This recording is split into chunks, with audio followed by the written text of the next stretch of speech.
Hi, and welcome to another episode of the How to Relationship podcast, the podcast where we find out how to be in relationships, how to, get in one in the first place, how do you make it last by talking to couples who are making it work.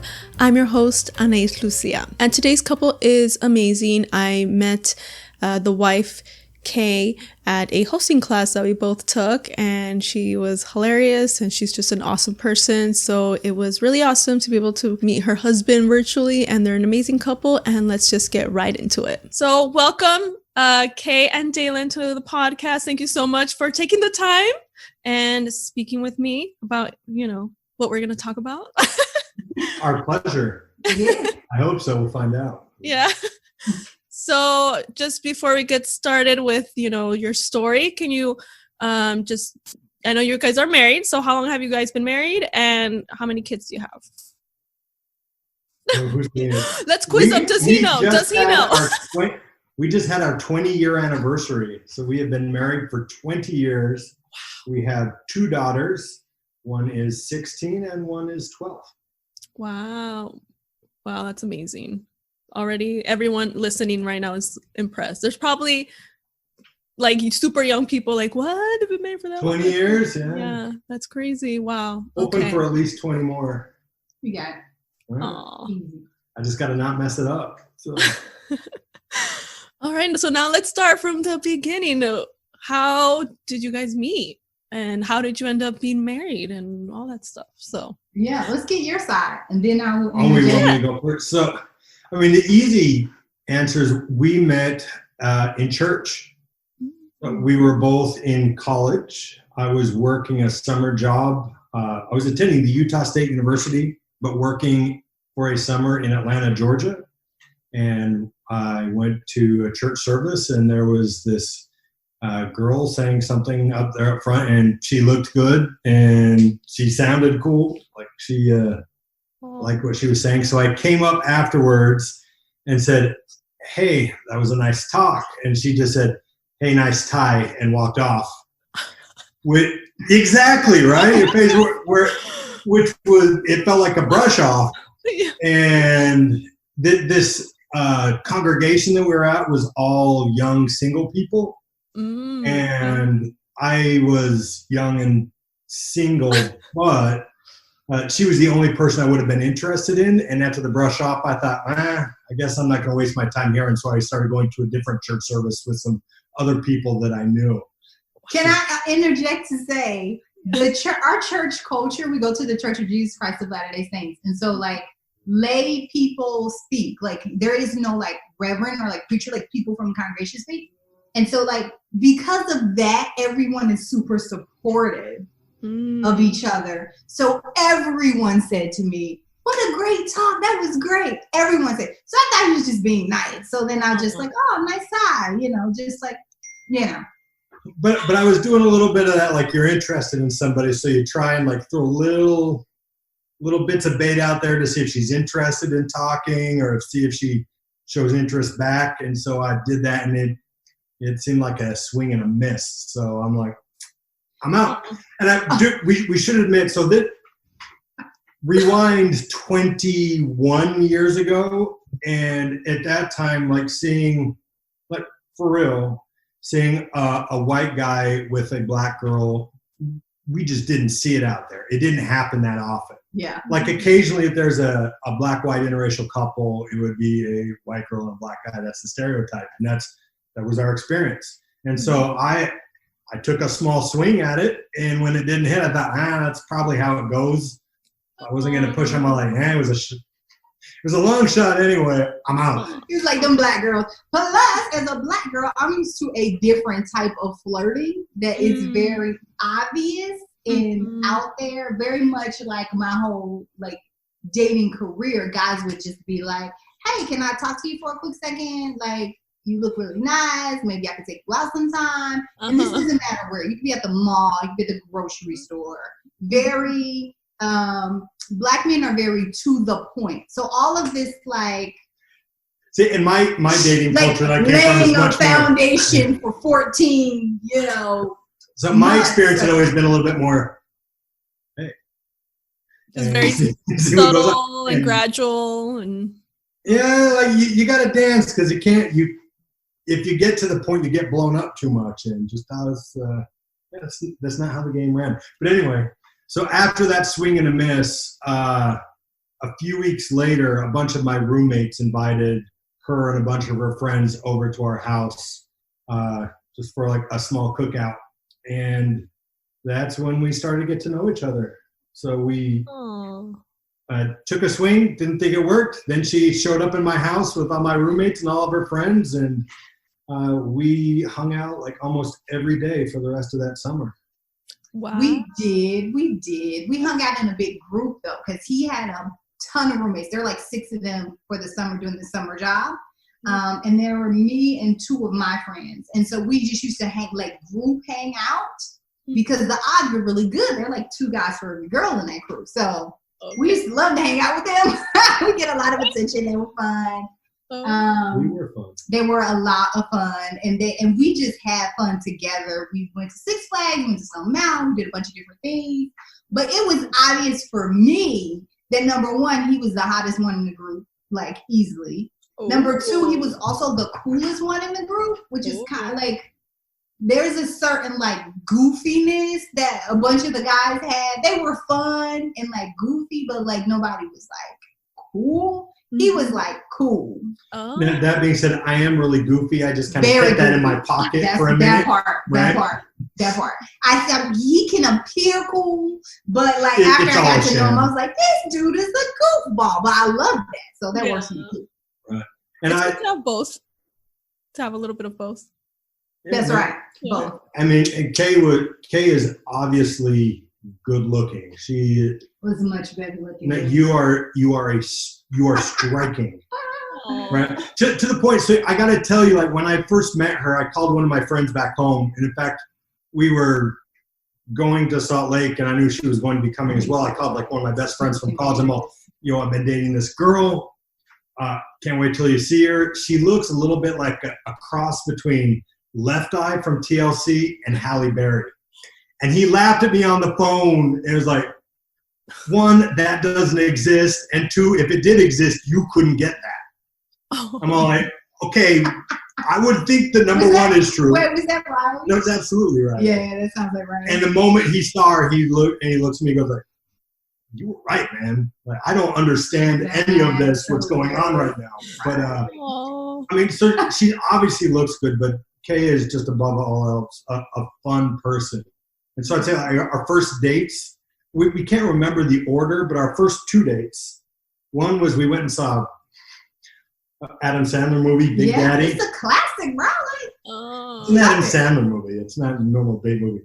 And our second date, or our other first date, because we can't remember the order, was the High Museum of Art. No, that's it. It was the Big Daddy and the High Museum. But I think that kind of described the foundation of our relationship, and when we decided maybe we were kind of on the same page. There's probably the 3 things. 1, church, and then the other 2, that mix between Adam Sandler's stupidness and openness to that, and an art museum.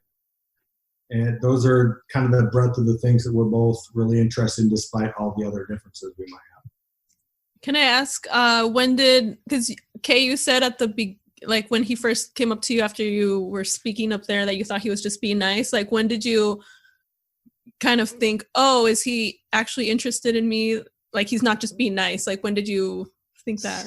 It took we hung out for a long time. And one of these hangout days, I left my wallet at his house. And I was like, oh man, my wallet, my purse. Oldest trick in the book. It was exactly. I'm just very forgetful. How many times have I lost my license? Multiple times in the same year. I don't think we should tell people out there how many of your driver's licenses are out there on the street somewhere. But I lose stuff a lot. I'm a scatterbrain. So I left my wallet at his house.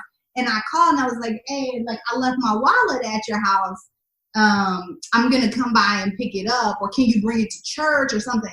And he was like, I'll bring it by to you. And I was like, why would you come all the way to bring it by to me? Like, and I actually said, I was like, why would you drive all the way over here? Because he likes you. And he was like, because I just keep bringing it over and like, maybe we could go to a movie or something. And I was like, okay. And I remember hanging up the phone and just being like, he asked me out, like he likes me like that. Like I was just like, and look at her face. So you gotta understand how I'm putting myself out there, because if I come from like this low key dating culture, right? For me to say I'll bring a bi, I had to separate myself from the pack a little bit, and she just keeps coming back at every turn with like, why? Why would you do that? I'm kind of like, because we did not live close to each other. It was at least a half-hour drive. I was just everything like, is happening. But like this face she's making, like every time like you make a step forward, she reacts like, what are you doing? But then I had to call my friends like, girl, Dalyn, we going out? Like, I'm going on a date, like just us. And they were like, what? Dalyn asked you out? Like, because he was just like, to the point where even when we were like about to like be official boyfriend and girlfriend, my friend said to me, but he's like a friend. That was like her critique of him. And I was like, dum, that's the perfect combination. He's hot. Exactly. Like, of course. Yeah. So. Yeah. And also I think, well, maybe not, I think a lot of women now, like, like we wouldn't be used to that. They'd be like, what? A guy's actually like doing something nice? Like most guys are so lazy now. Like I think I've only had one guy who would do something like that. We're like, oh, I'll bring it over. Most guys are like, oh, come by whenever you can. It's like, oh, thanks. Oh, that's funny. I didn't do guys like that. So that it was more weird to me that seemed like the whole laid back thing was very different. I usually would have guys be like very upfront. So for the both of us, it would be notable. Neither of us had really dated outside of our race or our own culture. I didn't understand. Yeah, this was new for the both of us. It wasn't like a thing that we brought into it. Right. I didn't understand like white boy stuff. I was just like, oh, later on, I like, oh, that's how white boys like let you know they like you. But like, I had no idea. Oh. Yeah. So how long did it take you to become like official boyfriend girlfriend? Then from then, how long to engage and married? And all I think we probably hung out for it wasn't really a long time. So we hung out for like a month, and it was maybe a month after that, maybe a little bit longer, like a 3-month span. Yeah, because it was the summer of love. Right, we were together. So by the end of that summer, definitely was the two of us, and then we dated long distance for like 6 months for like a semester, and then she actually transferred schools. She transferred from Kennesaw State in Georgia, to the University of Utah in Salt Lake. I also transferred to the University of Utah. And then we dated for another semester or 6 months to make sure that when we were in person, this was going to kind of be the thing. By this point, we kind of had an idea that maybe this was like it. Yeah. Like, no, like when I called my mom, like, he proposed to me, Mom was like, of course he did. Like, nobody was really surprised. Like, and in our culture, that the things move fast. Like, in our church culture, like, people don't wait, like have to have like a super long engagement. Like, you date and find out who you're interested in, and if they're interested in you, then you spend a little bit of time to see if you actually like each other and get to know each other. And at that point, if you think it's going to be the deal, you get married. Yeah. Like, you go for it. So we were only engaged for a few months and married maybe just a little over a year after we met. Wow. So dated for a year and then got married. So all of that in 1 year. Yep. Wow. Hear that, people? Guys that take 10 years to propose. Hear that? Hey, I'm not going to hate on what other people are comfortable with or what they do in their relationships. I will just say that I knew I was getting the better deal out of this. And if I was going to have a long-term shot, I had to seal that deal. Get her trapped before she figured everything out and realized, what have I done? But now it's too late. So, sorry. So can I ask, when did you know that you like each of you? When did you know that you love this person, or like when you're like, oh, I would definitely want to marry them? Or do you remember? Is there a certain moment, or? I don't know if it was a moment. I feel like it was like a process. I was just going to say process. And especially because marriage is such a big deal for me. Like, I knew I wasn't going to get married and like be like, oh, well, we grew apart and get a divorce. It was going to be married, be married forever and ever and ever and ever. So it was a big decision for me. So I do remember, like, we talked about marriage. We talked about kids. We talked about dead. We talked about all of those things before he even proposed.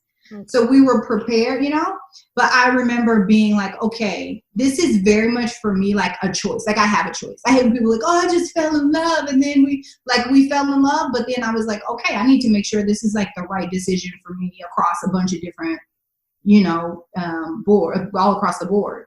I just remember praying about it a lot.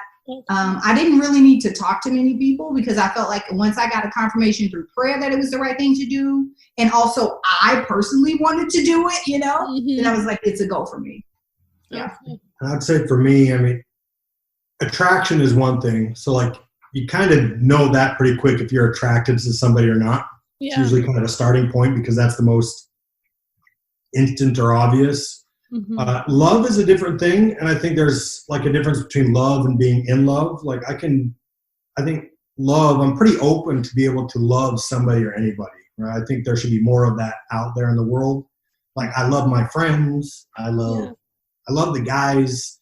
Like you love somebody, but then to be in love is a thing. That's that combination of attraction and love takes more conversation and shared experience to see if love, and also it was important for me to feel loved, right? So I kind of have control and I have a handle on my capacity to feel love or give love. But it became important to me. I learned this in my dating history that I need the kind of security where I know that the person that's with me likes me and loves me. It's like, you know, both of those things, because we're going to hang out.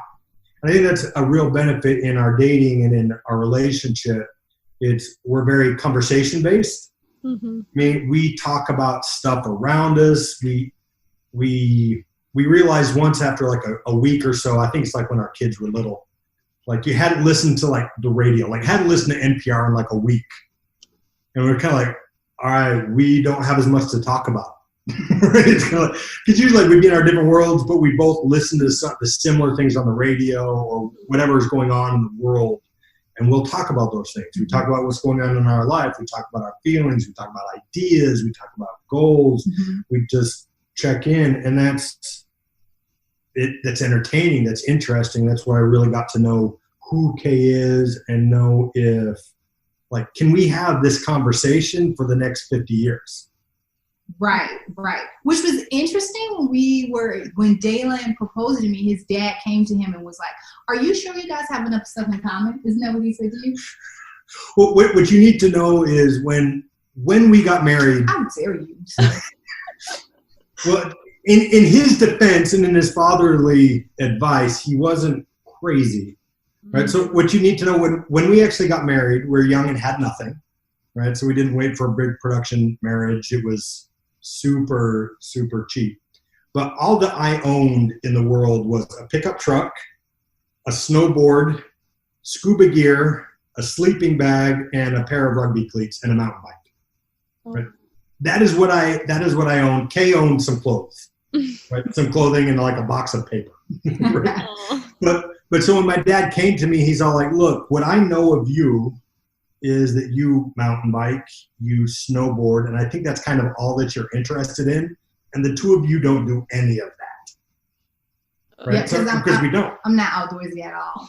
But that really speaks to, I think, parenting a person that you think you know, but you really don't know. You know what I mean? Because actually, there's a lot more to Dalyn. Like, that's all surface stuff. Those are recreational hobbies. You know what I mean? Like, but the person of Dalyn is who he didn't know very well. I would argue, not quite sure he does know very well. That's the person who I connect with. I would also argue, though, that I mean, this is part of being young, right? And being young together is I didn't know everything about myself, right? So you have to know that the two of us, since we've been together, we both changed colleges since we were both together. We both changed our majors since we've been together.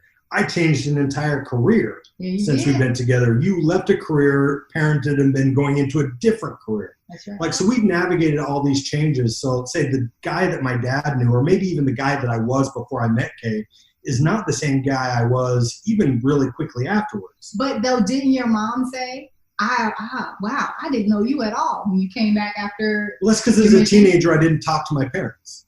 Oh. Right? Like all I cared about was football and girls, and I really didn't need any advice from either of my parents on either one of those things. Or I didn't want their advice, I should have said. Yeah. Okay. Right? But that being said, there was a time where I essentially skipped a whole year of college that I was paying for myself to go snowboarding every day. Right? Wow. Since Kay and I have met each other, I've probably been snowboarding 3 times. Not 3 years, but 3 times. And But did you graduate though? Thanks to her, I finally graduated. Thank you. Right? But this just But to did be you like, go to graduate school though?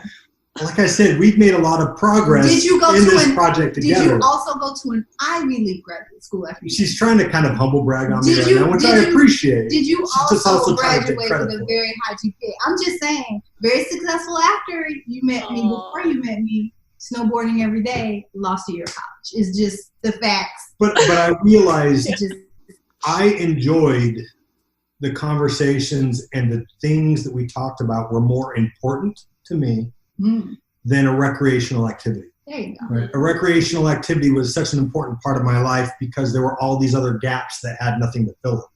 Whether it's the connection to another person that's deep, whether it's actually having targets for your dreams. I didn't have any of those things when we got together, which I think is useful for other people to know that, at least for me, you don't have to have it all together before you get a partner. That part. Sometimes a partner is what it takes. Like if you're going to not get your act together there's different bars for that, right? Sure. I don't think I had toxic habits or any of these sorts of things when we got together, but I may have lacked direction. I didn't have a target for life aspirations.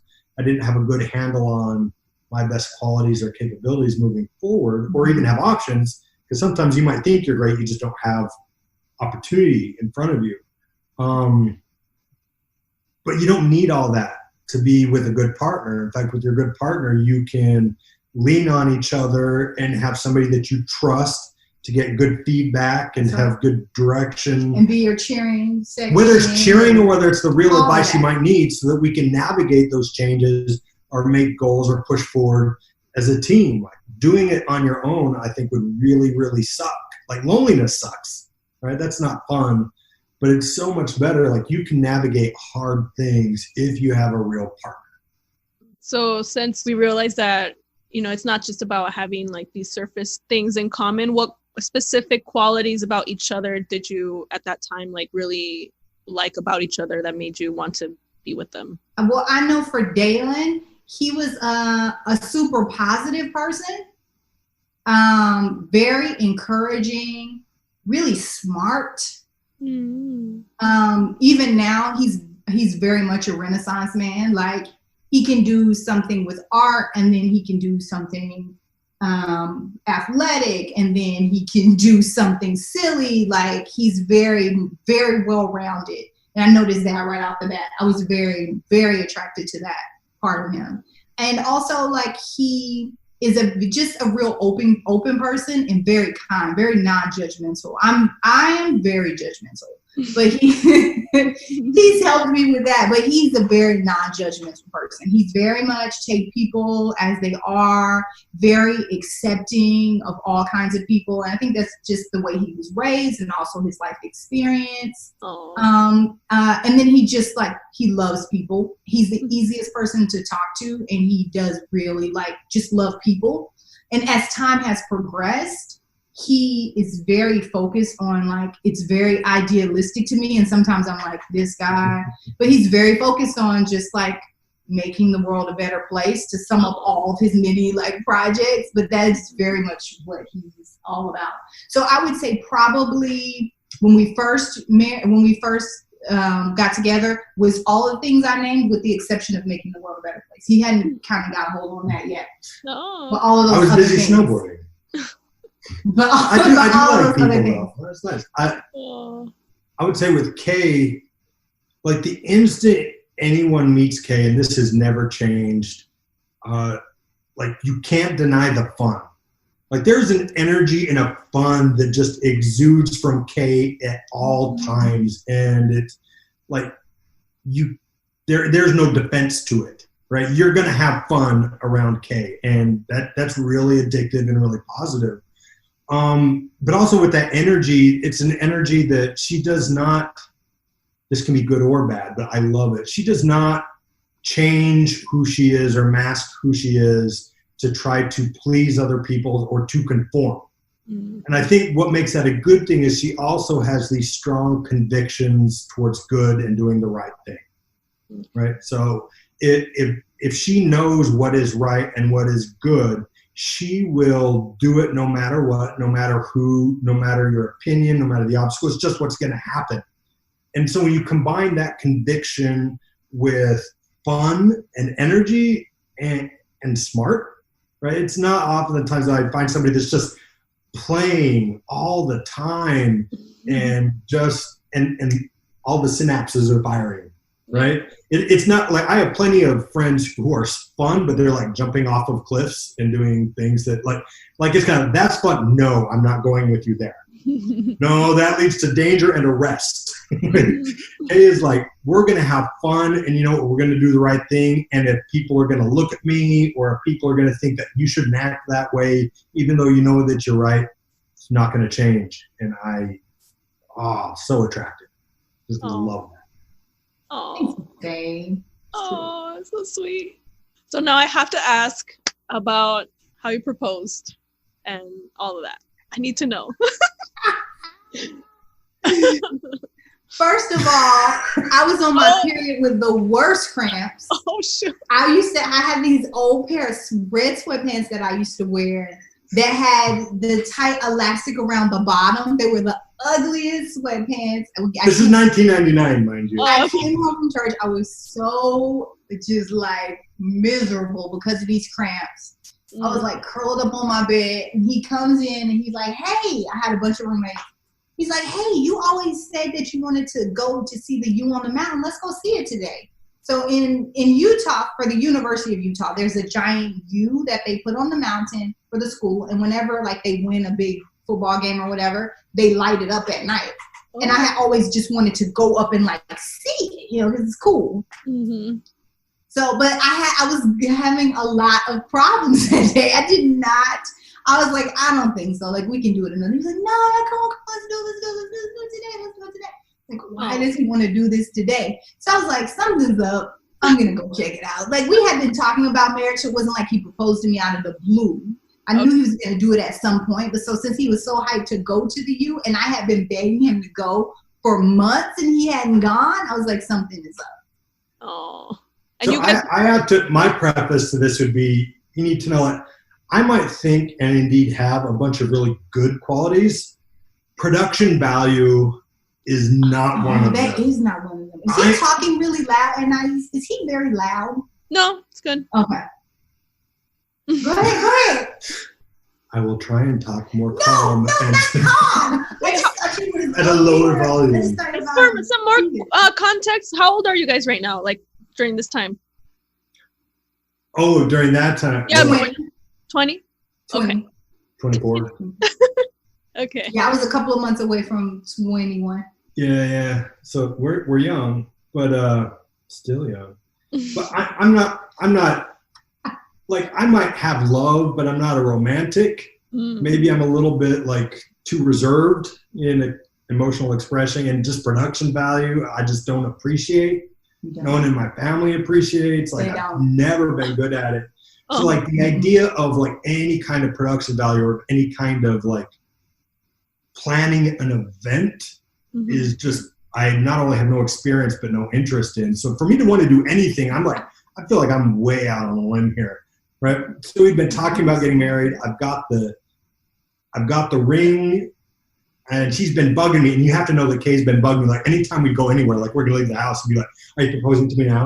Are you doing it now?" And be like, "No, I'm not proposing to you now." Right. Wow. You have the ring already, don't you? Are you proposing to me? When are you proposing? So this is like this chatter. Every time I'm like, "No." It was teasing. So I'm feeling this pressure, right? Like, all right, I got to get something. And so the one time I've got to find out there's nothing going on that day. She's been wanting to do this forever. I know it's not freezing that day because she doesn't want to leave the house if it's not 1,000,000 degrees, right? So I know, like, it's set up, it's right. And so I'm like, all right, let's go do this thing. And I'm just getting this, like, pushback. Like, no, do we have to go? Why do you want to go? Because you said you want to go. And so, like, we finally get up there, and she just is a little bit like, not. The fun wasn't exuding in the same way at this moment. Period cramps will do that to a person. I understand. Well, I have been told that. I can't relate entirely. But so we got up there, and it was just us, and I got on one knee and asked her and all that kind of stuff. And I think I said, like, will you marry me? And she didn't say yes. She said something like, aren't you supposed to, like, put the ring on my finger? You correct something? I think so. Do you say yes first? I mean, is that a yes? But no matter how rocky that production went. No, it was great. You had we're still here. Yeah. I may have said something. Yeah, you said a sweet little speech. That wasn't part of the plan. I just meant that. Good job. Oh, so it's just you two, and there's no, like, friends hiding in the back or anything. Nope. Aww. So now whenever we go to Utah, you pass by, you can see the U on the mountain, and we're like, hey, that's what we got. Engaged. So cute. Yeah. Did you cry, Kay? No. Okay. I was just happy. I knew it was coming. I was excited. Oh, Yeah. all right. So now let's move on to the wedding. Memorable moments from the ceremony, reception. Dalyn, did you cry? Because I love when grooms cry. I need to know.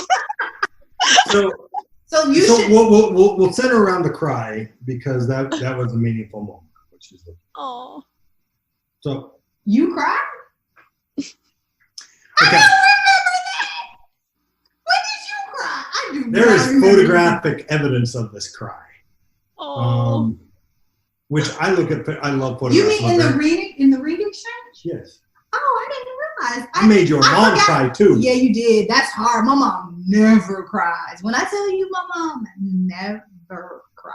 It was a huge. I can count the times I've seen my mom cry when it's not because she's watching the movie on my hand. Mm-hmm. But so you should know. So I forgot about that. Aww. So in our faith, marriage is a big deal, in that we have this religious belief that you're not just married for till death do you part, but it's for eternity. Right? So we believe that after this life is over, we can still, if you get married in a temple, if you get married there, then that wedding, that relationship can last forever. Yeah, after you die, you still married. Yeah. But kind of the rub is only faithful members, so members of the faith who are keeping some basic tenets, can actually go inside a temple. Oh, okay. And inside that temple, the ceremony isn't really elaborate. It's really pretty simple, and it's like very straightforward. 10 minutes. Yeah. Right? But it's very private. My family, like, I grew up like third generation in this faith. Kay is the only person in her family, right? So she joined this church while she was in college before we met. Before we met as a freshman in college. Which meant for this actual wedding ceremony, my family would be the only ones who would actually be able to see it, to be there and present. Right. And then her family, all lived in Georgia, which is not where we were living at the time, and couldn't go inside. We're making it too long. So, they flew out, and we had a ring ceremony, a ceremony in a temple, and then we had what's called a ring exchange at his parents' house, so my family could be involved in that. Okay. And at that point, my family, because I was not a cook, we were having a great time making all these jokes about how he's never gonna eat, and how, because my family is full of clowns and all of this stuff, and she's never gonna cook for you, and you're gonna get skinny, and like all this funny stuff. And but like, he knew I couldn't cook. I married him because he's a self-sufficient person, and he would never expect for me to feed him as some quote-unquote wifely duty, which is just like ridiculous patriarchy. Anyway, I'm a grown man. I know how to feed myself. Yeah, you gotta feed yourself and feed me. Like, I need to feed myself less is what I need to do. So anyway, the ring exchange. Do you remember what you said? I don't remember, but I do remember you did. I don't remember the words, but so we had this. You basically said, I don't care that she can't cook. I do remember that part. And I was like, yes. No. I probably just thanked her family, because I felt for her family to come all this way and not be there, like to feel in any kind of way excluded from part of that. But so I do know that I made sure to whatever they were feeling is what I was feeling. Right, but my family is not a marrying family. Like, no, like, there had not been a wedding in my family. Oh. Like, my mom, when she first got married in Vegas. Then her second marriage, we were really little. And then both of my sisters, neither one of them had a wedding. So it wasn't like, oh, we're missing the wedding. It was not. Like, my family don't care about that. But anyway, go ahead. But while we were there, and we had the reception in my parents' backyard, and this is not like a big, nice house. It's like a little suburban split level, like just a backyard. You know what's also of interest? His brother got married the day before us. Same backyard, same, like, yeah. So anyway, go ahead. Leftover decorations. It was perfect for us. Because my family, I have a big family, but they live all over the place, so they were able to all attend and not have to travel multiple times in a year. Wow. Do you remember what you said in the recent? Oh, you don't. I was getting there, and you keep taking us on the tangent. That's a tip, everyone. And then when I go with it, she's looking at me going like, no, you need to get back. You got to interject with him, Anais, because he just goes. You don't have to interject with Kay at all. You just have to try and talk over because she's not going to stop anyway. I'm not going to stop. Anyway, no, I don't remember what I said other than I know my feelings were that I love Kay and I was appreciative to her family for creating her. Nobody becomes who they are out of nowhere, right? And so I do know that you had a strong love for your mom and for your sisters, and I loved then who you were at that time, and very happy to be the beneficiary of their work. Oh. I'm not sure those were the words, but I think that was the sentiment. That was the sentiment. Okay, do you have your father in the? Because I just heard you mention your mom, but yeah, it's just my mom at that point. Anyway, it was just my mom. Yeah. Okay, so there's no like asking her mom for like her hand in marriage, for Kay's hand, like the permission, all that stuff. Didn't do that? No. No, okay. I'm a very independent person, and my mom is very like. Probably she's a very spiritual person, but also she probably has a lot of like black hippie, I would say, in her. She's very much live and let live. Very much live and let live. Yeah, so she was just like, okay. You know, she was cool with everything. Wow. Dalyn's grandma's husband wouldn't come because I was black. He didn't come to the wedding because I was black. Oh. And he didn't like that. I did not like that. No, I said the granddad didn't like that. Well, but his grandmother came. His grandmother who helped raise him came. So that was good. You just messed that up. No, your grandmother who helped my grandmother who helped raise me was there for my brother's wedding. Okay. The day before, and pulled me aside the day before and said, I just want you to know that I'm about to leave. Because her husband, so she helped raise me. She was single. And then got married while I was in high school. She met this guy at the retirement center. She was like, what? How old, babe? She had to be 70-something, like 75 when she got married. She had a bad marriage previously, like before I ever existed. And she always wanted to have a good marriage. And she finally got that when she was older. What a racist dude. Anyway, go ahead. But, and this is what made it very problematic. And this is kind of how these sorts of things in families and with race really work, right? It's never clean and cut and dry, where she loved me, but came to my brother's wedding, pulled me aside and said, I just want you to know that I love you. I think you're doing the right thing, but we're leaving because her husband doesn't agree with what you're doing. Leave. And so they got in the car and drove away, which hurt because she was there. I felt in the moment a little bit of appreciation that she would talk to me about it. So I gave her a little bit of nod, but that's always been a disappointment. Yeah, I think like while we were in it, we didn't really think too much about it because we were just in love, and my family was there, and everybody was supportive. It's not going to ruin our day. And we were like, blah, blah, blah, blah. But then later, after we like reflected on it, we were like, that's messed up. Yeah, but at the moment we were like, you can't stop us, like whatever. But that's so much how challenges work in life. Oftentimes when you're in the middle of it, you don't process things instantly. Yeah, but I think if that were to happen to my daughter, I would really have a lot of misgivings about her joining a family where the entire family didn't embrace her. I would have an issue with that. Yeah. Yeah, I would have an issue, a real issue. So I would be telling somebody off at that wedding. Grandma, granddaddy, whoever little old person I would be snapping on. That being said, 20 years later, like Yeah, he did. So good. He did. So, you know, listen, a couple of years later, your boy kicked the bucket. So, whatever. Oh my God. So in terms of speaking of family, how was it like meeting each other's like parents for the first time? Well, I met his family the summer that we dated.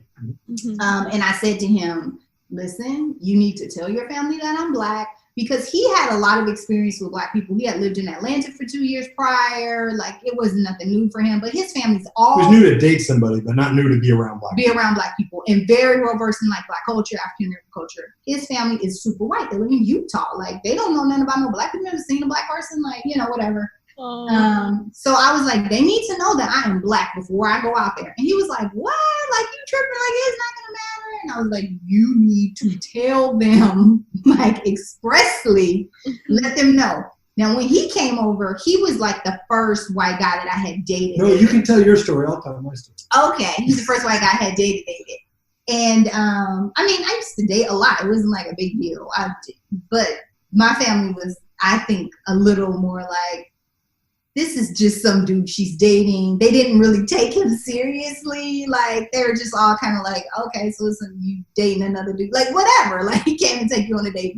Like, it wasn't a big deal, because I think they thought he was just another guy I was dating. You know what I mean? So Kay's giving you backstory and context, but not really telling the story.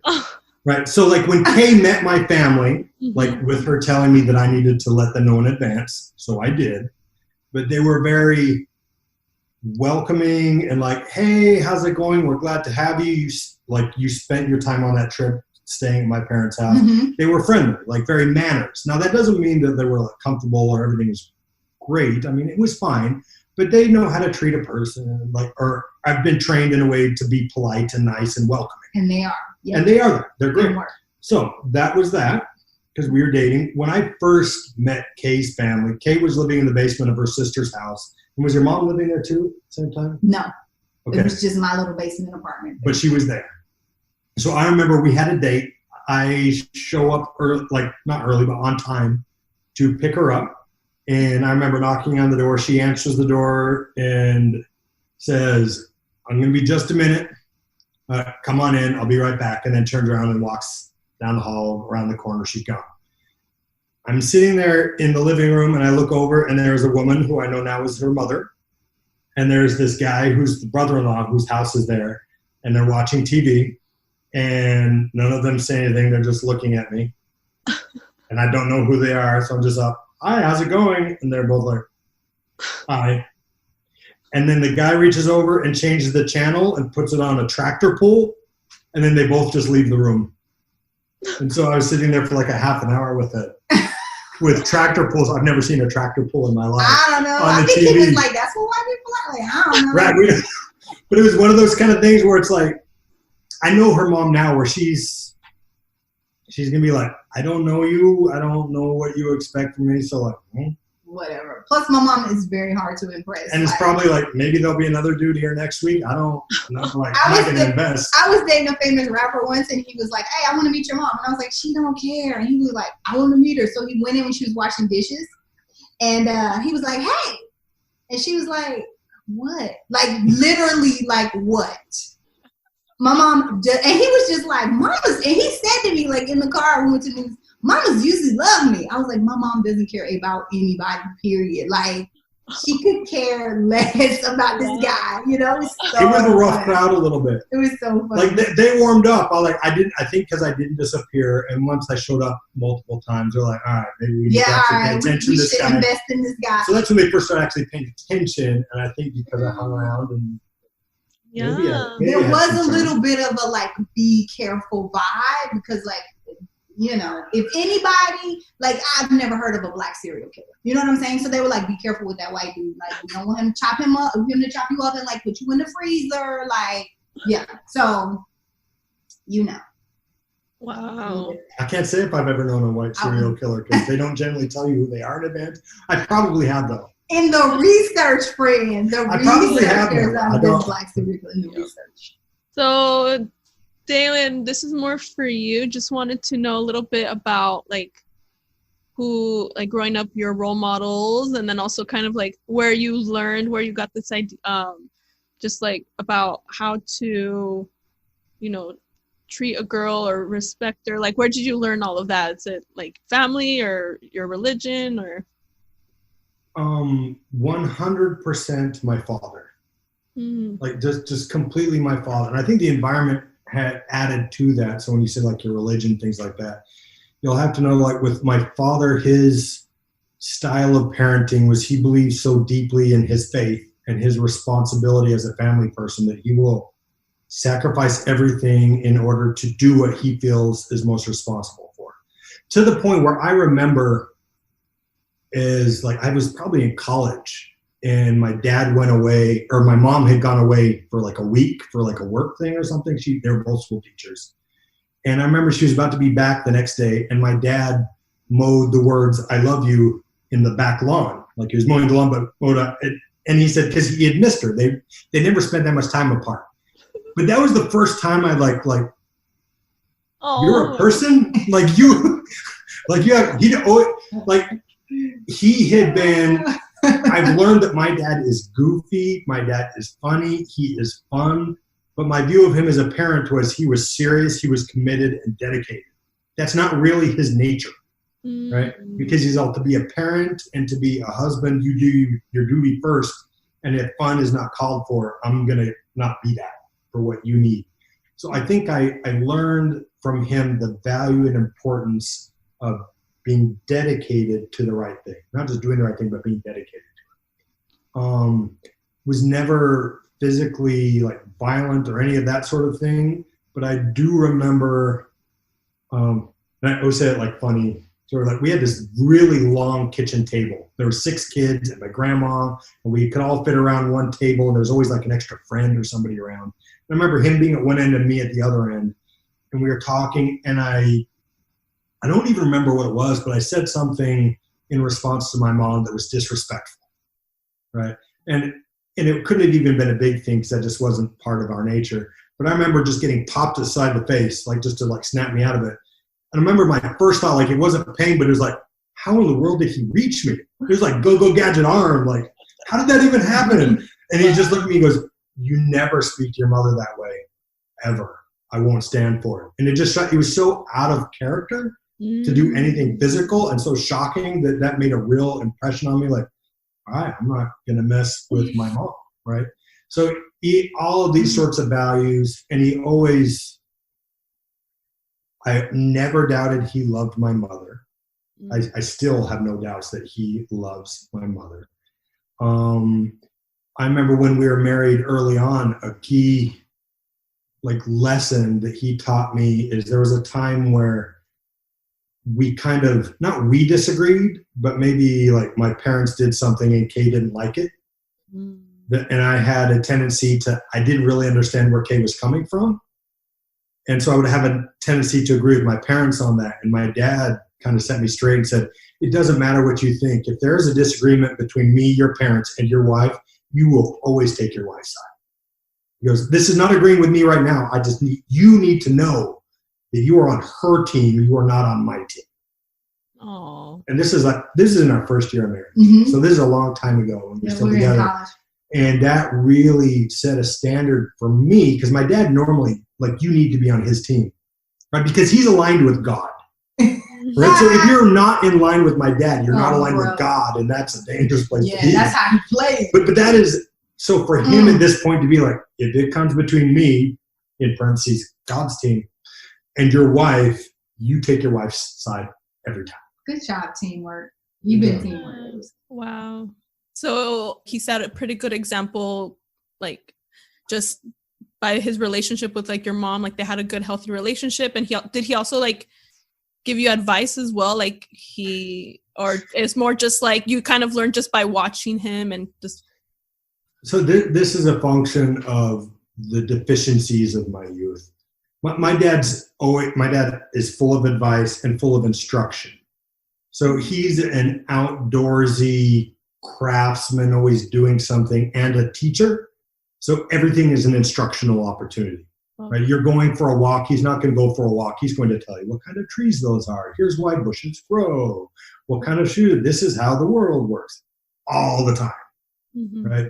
So by the time I started to get older and become a teenager and wanted to be cool and wanted to do my own thing, I started avoiding giving my parents opportunities to give me advice on dating. I didn't want to hear it. I figured he had talked so much that I could guess what he was going to say. I didn't need to hear it. And if I wasn't looking to be in line with him, and I didn't get into trouble, but I didn't like do all sorts of crazy stuff, but I didn't listen to him when it came time to girls. So I would have to say be mostly through example, and all the things that I heard and saw him teaching about the entire world had to bleed into how you treat another human, especially if it's a woman or a wife. Sure. Yeah. And so you had to right? do a lot of toxic and and a lot of that is my environment where I had to learn as I grew older and just experience in life the elements of toxic masculinity that are so much a part of American manhood, Western manhood, suburban middle class, financial aspiration, jock culture, all these things. And my family is foreign to jock culture, so I can't blame that on them, right? That's something like I started playing football when I was young, and that's all I cared about. And I learned a lot of toxic things from that I had to undo. But that absolutely did not come from my family. Okay.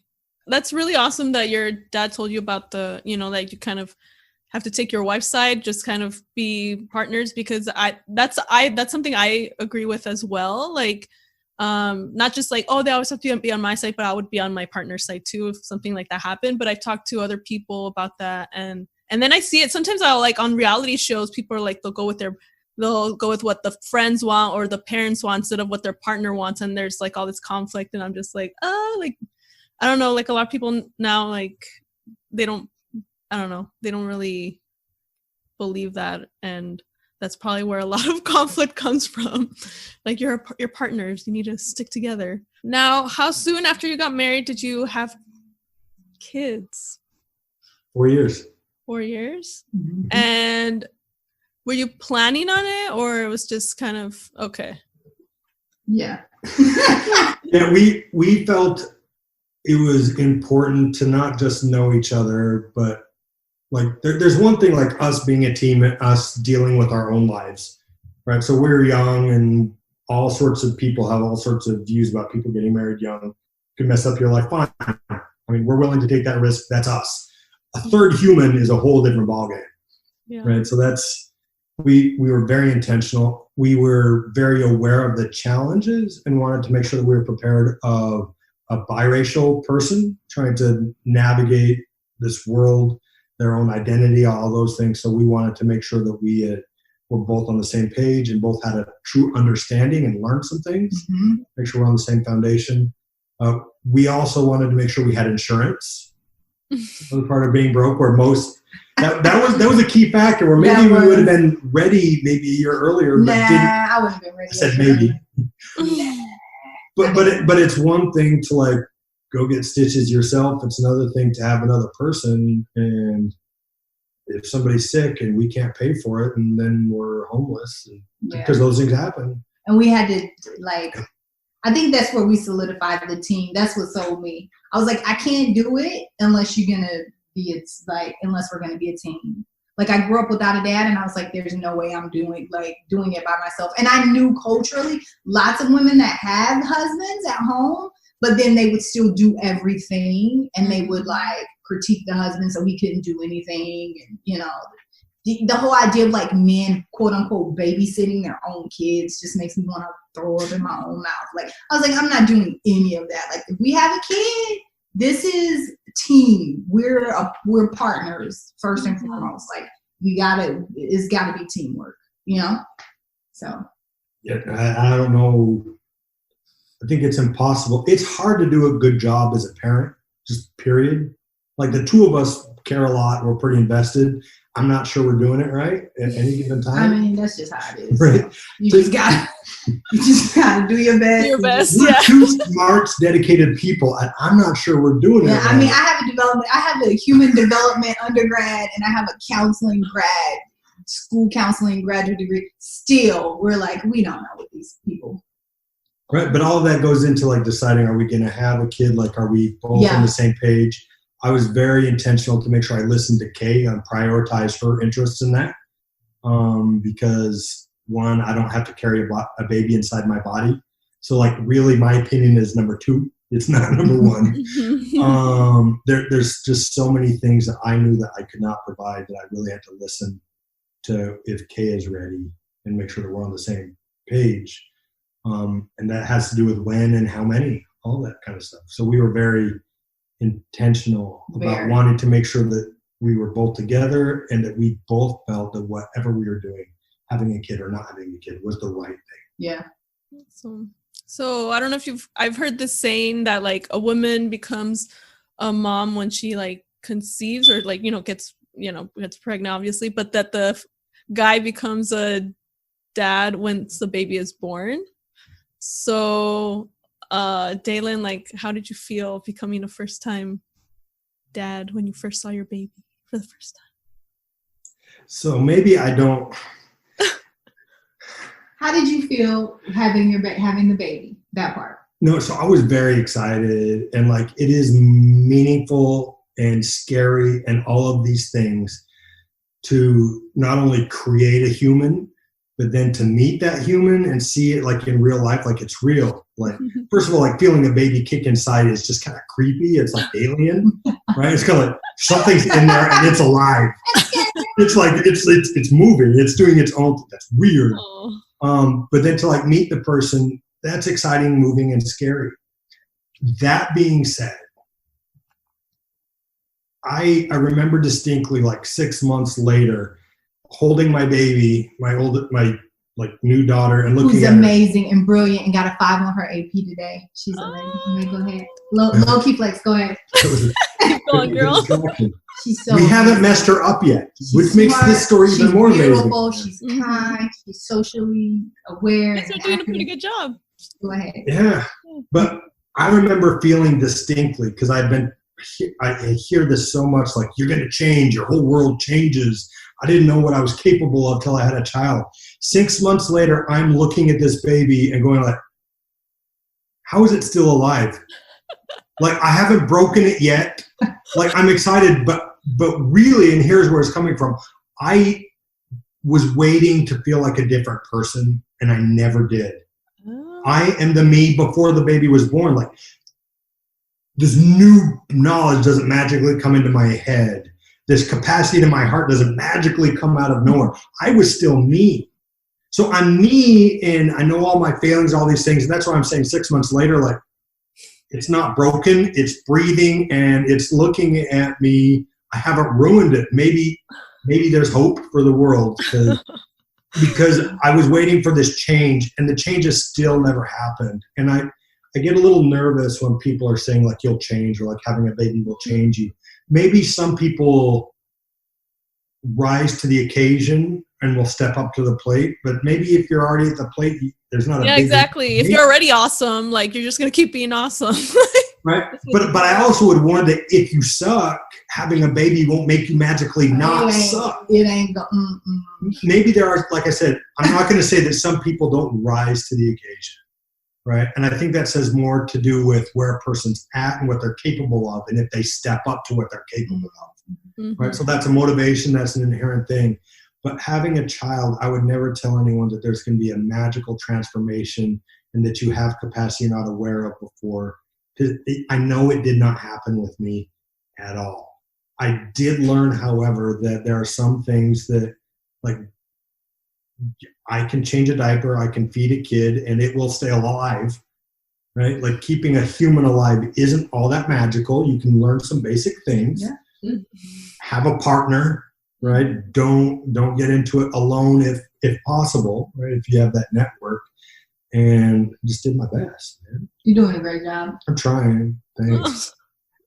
You're doing a great job. Yesterday, as you were having the, don't you talk to your mom that way. You don't raise your voice to your mom like that. You don't talk to your mom like that. I was like, yeah. I was in the hallway like, aww. You tell them, babe. Yeah, that's good. You don't talk to your mama like that. Have each other's backs. That's awesome. So has your daughter been dating? Or, or are you, what's going on? Are you kind of more protective? Like, you're going to interview all the potential, boyfriends? So I always had this view in my head that I was going to like buy a shoulder holster and like wear a gun in the house, never speak anything or say anything about it, to just be in the room. And like my job doesn't need a gun or whatever, right? Just to, I thought that'd be funny and just to intimidate and scare. You work in a college. The mystery of it. This is what I thought. And we've had a standard, like you don't start dating until you're 16. But once you're 16, like dating is not expected, but like you should feel free to date and start to explore and learn how to navigate relationships and attraction and love and heartbreak and all this sort of thing in a healthy way. But I don't interview them. And a lot of it is because I want my daughter to still speak to me.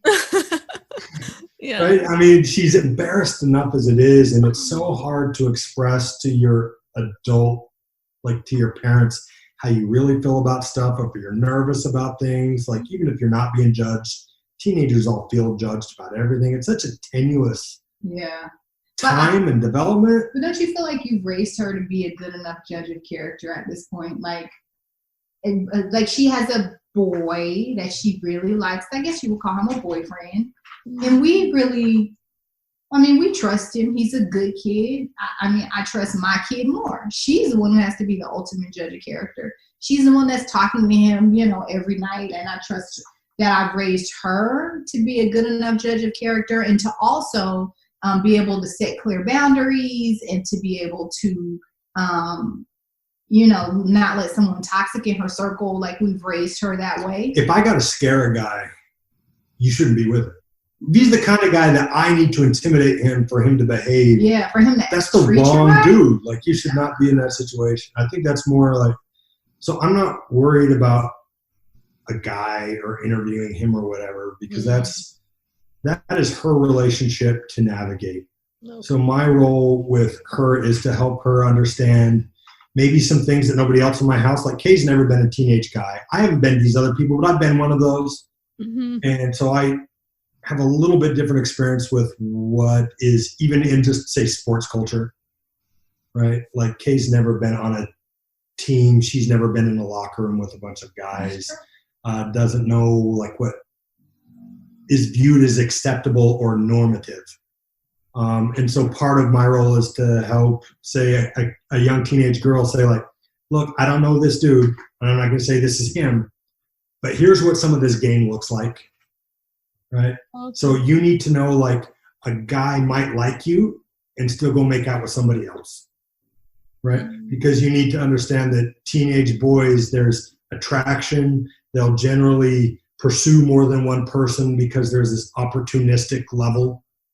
Just in developmental, going like I'm attracted to you and I want to be with you, but I'm also attracted to other people. I don't know if I have a shot with you and I want to make out with somebody or whatever. And if you're not quick to game, I kind of like you, but this person is willing and I have a shot, right? They might go that way. Right. So that's that part of teaching her that you do. You got to put her up on right. But that's also part of the thing, like, say, look, because I want her to navigate safety. I want her to also navigate her own self-worth and what relationships look like. So, like, you're 16. Like, how dedicated are you really obligated to be to each other? So what are reasonable expectations at this point in your life? But also, if somebody does do you wrong, does that just mean that somebody didn't like you because you're not worth liking? Or maybe the person does like you and still does something stupid because they're opportunistic and you're not playing that game and somebody swooped. Right? So it's all these things to give a kid perspective and knowledge so that she can better try and navigate her feelings and her experiences. Does that sound fair? Yeah. So trust, educate your kid, inform them, and trust them. You think that's like... Trust them at reasonable levels, right? Like, yeah.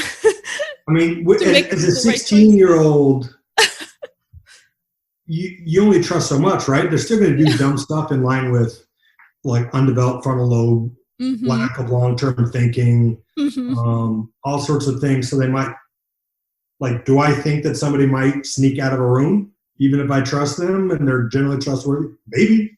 depends on how much of an opportunity, like how bad do they want whatever is on the other side of that window that we've said no to. Oh, okay. So now I'm going to ask you guys a couple just wrapping up questions that I kind of try to ask everyone. So for each of you, what are some things that you wish more people knew about your partner? Maybe something that people don't see right away that you wish more people knew. What kind of people know about you? I feel like you're kind of an open book. Well, you might not know. Well, from just meeting him, you wouldn't know he's a great writer. He really is a great writer. He's more of like, he's a serious like scholar. He's a good writer. He's a scholar. He's very, very smart. Maybe people wouldn't think that off the bat. Not that you look dumb. Brains and beauty, people, both. I think people probably really don't understand how patient and caring Kay really is. And when I say that is because Kay doesn't express patience in the way other people do. But all that means that Kay really puts up with a lot more crap than people really understand. She navigates a world that is quite often antagonistic towards her and her existence. You mean as a Black woman? As a Black woman. So the Blackness, the womanness, all that sort of things. And she spends a lot of time in space that is not carved out with her, and she navigates it so well and shows love to people and understanding to people who might not always be like mean or antagonistic, but have no understanding or consideration for what she goes through. And to live in that space and not just be tearing people apart at every turn is incredibly patient. And I just think so many people in our life do not see or recognize that. Oh, that was a good one, babe. Just every day. That's really, I was like, patient as a Black woman in the society, honey, and a woman. Yes. Get that. I'm going to record that and put that there. I like it. Yes. I like it. Post it on your Instagram. Yeah. So for both of you, what do you think is been married for 20 years, amazing. What is the key? What is the secret? How can you be married that long? What would you do? Well, we're selling this product on our website. No, I'm kidding. That's easy for me. You always, I always say this, so I'll say that first. Staying married is two things, and it's really simple. The first one is pick the right person. Marry the right person at the start, and it's different for everybody, right? I'm not saying there is one right person. Pick the right person, and then don't screw it up, right? So I am lucky that Kay is somebody 20 years later I still want to be married to, and I knew that from the beginning. So find that right person, and I could have married the wrong person. But in retrospect, there's other opportunities. And then once she said yes, every day I just need to try and treat her right so that tomorrow she still wants to be married to me. Pick the right person and then be the person that's not going to chase them off. There you go. Easy. I like it. I also agree with choose the right person. But I think that there's a level of commitment, a level of growing with each other that is needed also. I don't believe in suffering through a marriage, right? Struggle love, what they call it. Right. I'm not with that struggle love.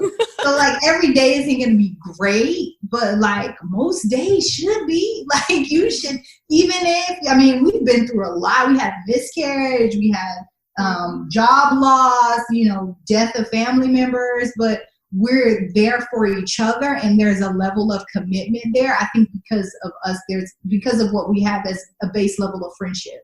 No matter what, on top of everything else, we have a base level of friendship. This is my dude. This is my ride or die. This is my best friend.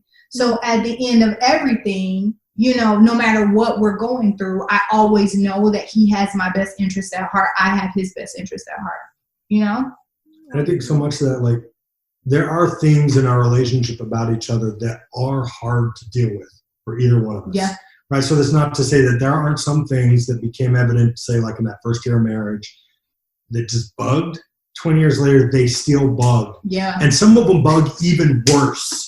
Right? It's Don't be hitting your hand talking about even worse. Don't be trying to emphasize it. But this is the for real. Like, there are some of these, like, things about each other, like in personality or in behaviors, that have not changed, that are hard, and I do not like, and that I know that she does not like. Right? So it's not that everything is easy and sunshine, but even with that, I still know you're the right person. Like, our friendship is more important than these other things. Right. But there are things that will be hard, but it's all this part of value and commitment and how this all works is like, man, you drive me nuts on this, but like, on the level of importance, like, here's the level of what drives me nuts, and it's like at a 10, but these things are so much more important. And we got that. Yeah, agree. And some advice you might have for handling conflict, because I feel like it seems like a lot of people kind of give up like really quickly, and just like conflict resolution is something that a lot of people need to work on. So what advice would you give for, because a relationship obviously is not going to be perfect. So any advice for handling conflict within a relationship? Yeah, I think you just got to realize that each other, like, nobody is going to be perfect. And then sometimes I'm pretty close, but most other people won't be. Okay. So. You have to humble yourself a lot of times. And I hear people say, like, oh, you shouldn't go to bed angry. I completely disagree with that. That's like that is some of the worst advice I think you can have. I think what they mean is you shouldn't hold a grudge. But for me, sometimes I do need to go to bed angry, because when I wake up, I have a totally new perspective on things. That happens to me all the time. That's the kind of person I am. If I'm upset about something, I can't just snap myself out of a bad mood out of anger. I sleep on it. I wake up in the morning. I'm like, oh crap! Like, I did this and this and this wrong. I shouldn't have said that this way. I shouldn't have said this that way. You know what I mean? So I think that's really important. And then in our family, like, very rarely do we raise our voices to each other, because I'm a loud person, and the kind of person I am, we can't be like, I grew up in a screaming household. We couldn't be screaming back and forth at each other like that. You know what I'm saying? Yeah. It would just be too much. So I think, maybe that works for some people, and that also, like, what works for you works for you. We see other people's marriages, and we're like, man, they like that. Like, I have friends that have been married for years, and they never talk to each other. But, like, who am I to judge? That works for them. We're like, well, they're both introverts. I guess they never talk to each other. Or people that are, people that, every marriage is different, and it's not, for me to judge. If it works for you, then great, it works for you. You have to see that too. Like, what works for you works for you. Like, Dalyn's dad is a mountain man, and he hunts and does all this stuff. His mom loves to read. He would like to go out and hunt a deer. She would like to stay home and read. But all of their life growing up, she would go hunting with him, because she felt like, I guess she felt like you needed to share hobbies. They should be doing the same thing, whatever. Mm-hmm. So that worked for her. I wouldn't do that. You know what I mean? Like, I'm not just gonna do stuff that you just, because you know what I'm saying. So but that works for them. It's what works for you in your marriage. Yeah, and I would say, like, there's got to be, like, there's a minimum threshold. So I think there's some things that nobody should deal with. So, like, if somebody is abusive, physically or emotionally, that's just a non-starter. Mm-hmm. But, like, once you're above that threshold, I'd say, like, don't try to be somebody else's relationship. Get to know each other enough where you do you, right? So that's not to say, like, well, abuse doesn't work for you, but it's fine. There's trauma within that leads to some things, but no, above that threshold. And that comes to, I know Kay well enough, and I know how I act well enough in conflict, where Kay is aggressive, right? Part of that unyielding thing that I love about her is hard when we disagree and if she gets mad. And that switch doesn't turn off right away. Right. So when you talk about don't go to bed mad, like, because we were given that advice. So that'd be the second part, is ignore bad advice. Right? Where they're like, and I also know, for me, I struggle with unresolved conflict. Like, if there's a conflict, like if something is unresolved, even if it's a project that's not finished, it's in my head and I can't think about other things till it's done. Yeah. And so when you have me with that nature and with her aggressiveness, and if people say don't go to bed angry, right? she's fired up and I'm trying to resolve it. Right. And there comes to a point where like, it's not going to resolve because there's too much energy. And we learned the best thing for us to do is to give time. And sometimes that time is like going to bed, like go to sleep, hit the mental and emotional reset button and come back to that issue in a different place.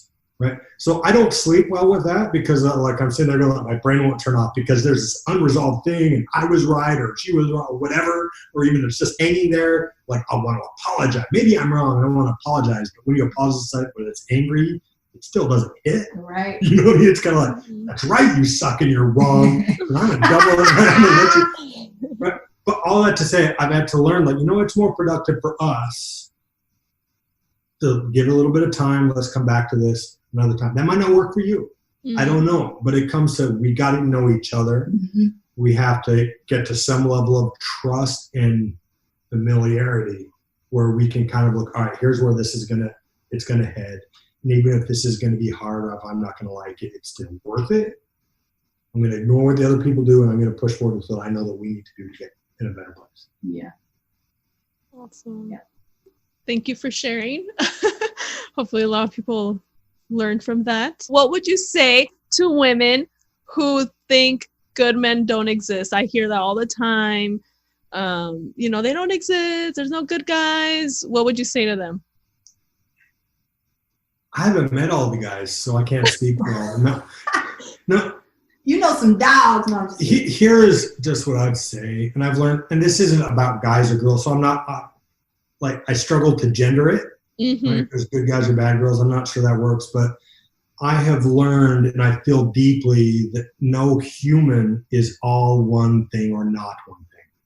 So I think every human is capable of some really bad stuff. And that same exact human is capable of some really great stuff. I've seen and known people that have done both, done some horrifying things, and I've seen that same person do something out of the goodness of their heart that's amazing, right? So to say there are no good men or that say that somebody is a bad person or is a good person, I kind of reject that altogether. So when it comes to dating or knowing who you want, I just say like, you have to take the whole of a person with the understanding that if you look at the whole of a man or a woman, there's going to be some good and some bad in every single one of them. If you can't see either one of those, you're missing something. All right. Thank you. And Kate, do you have anything to say about that? Or no? About what makes a good man? About good men. Oh. There's no good men out there. For, to the women who say that there was one, she found don't exist, that they don't exist. And he married someone else, so yes. So. No, they totally exist. You just have to come up with what are going to be what's going to be a deal breaker for you and what's an essential for you. Like your list of essentials and then your list of deal breakers. And then everything that falls in between that, you kind of go, whatever. You want a guy that's kind and the guy that's spiritual. And then I've only dated black guys, but then a white guy comes along and I'm like, I guess he kind of falls in the middle. I date a white guy. You know what I mean? So it's like that.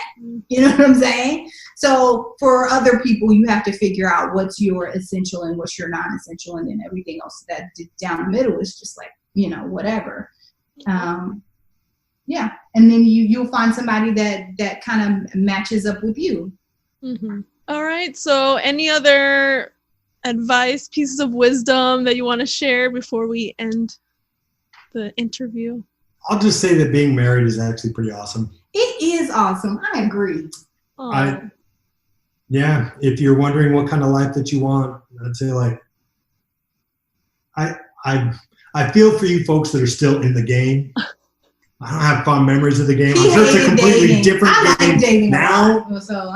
But having a partner that you can trust and that you can rely on, I want to say take for granted, even though that has a negative but that's fine. But if there's somebody that you just know is in your corner, so I can be off somewhere else doing something different, but in the back of your head, in your soul, you know that you got this partner that's with you. That's such a great feeling. I agree. Such a great feeling. It's a great feeling. And I think people who marriage is old and marriage is antiquated, you just you just need to find the right person. If that is what you want to do, I don't think it's old or antiquated at all. I think just like my husband said, it's great to have a partner. It's great. I remember it's when just all the way in your corner. Yeah. I remember when we first got married, we were like, wow, like we don't have to like go home at the end of the night. We can just stay together. Like, you know what I mean? It was just like so awesome just like to be together. And now we have our kids and we're raising a family and we see how that brings out different skill sets and bonds us together as a team. It's just like, I don't know. I'm 100% for it. I don't know. I don't think it's old or antiquated. I think it's beautiful and amazing thing. No regrets. No regrets. Well, thank you so much for sharing your story and answering my questions. I really appreciate it. You gave me some hope.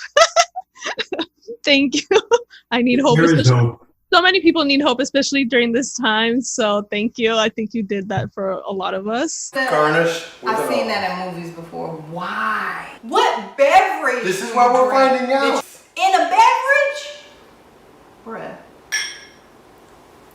So before we leave, where can people find you on social media if they want to follow you and, follow your awesome relationship? You can find me on Instagram and Twitter at Brohamas, BROHAMMAS, or my blog and website is brohamas.com. And you can find me at HostK, HOSTKAY on Instagram and Twitter. Awesome. Thanks again for joining me, and I wish you guys the best and stay safe and healthy. Really enjoyed it. Thank you. Thank you. Bye. All right, so I hope you enjoyed that episode of the How to Relationship podcast. I had so much fun with Kay and Dalyn. Thank you so much, Kay and Dalyn, for coming on the podcast. I really appreciate it. I learned a lot from you, just like I learned a lot from every couple that comes on here. Make sure, if you're interested, to follow Kay and Dalyn on Instagram at HostK and at Brohamas, and follow them on Twitter as well. And check out their YouTube videos if you want, or their videos on Instagram. Links for everything in the show notes and video description. And if you want to, stay up to date with future episodes, make sure to follow the How to Relationship podcast on Instagram at How to Relationship Podcast. On Facebook, just search How to Relationship Podcast. If you want to be on the show, if you're in a relationship that you guys have been together for over 10 years, I would love to have you on. Just fill out the form that's linked in the video description and show notes. And if for some reason you are having problems filling out the form, you can DM me on Instagram or on the Facebook page, and we can hopefully have you on. All right. Well, thank you so much for listening, and hope to see you guys here next time on the How to Relationship podcast. Bye.